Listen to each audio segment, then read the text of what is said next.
Building online startup part 1. చిన్నప్పుడు ఇంట్లో ఉన్న వస్తువులతో ఇంట్లోనే షాప్ పెట్టి ఇంట్లో వాళ్ళకి అమ్మడం, మెయిన్ డోర్‌కి కాపలా ఉండి టోల్ గేట్ అని చెప్పి టోల్ కట్టమనడం, పేరెంట్స్ ఇచ్చిన పాకెట్ మనీ పేరెంట్స్‌కే ఇచ్చి ఇంట్రెస్ట్ రూ. 10 అనడం.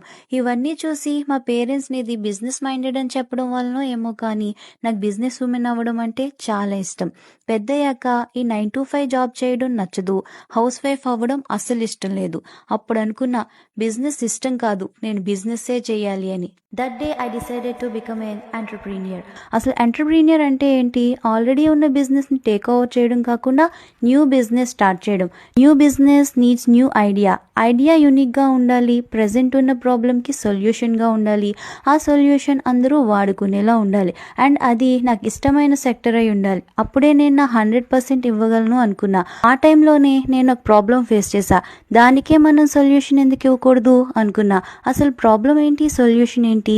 అదేంటో నెక్స్ట్ పార్ట్‌లో డీటెయిల్‌గా చెప్తా. Stay tune, follow to know.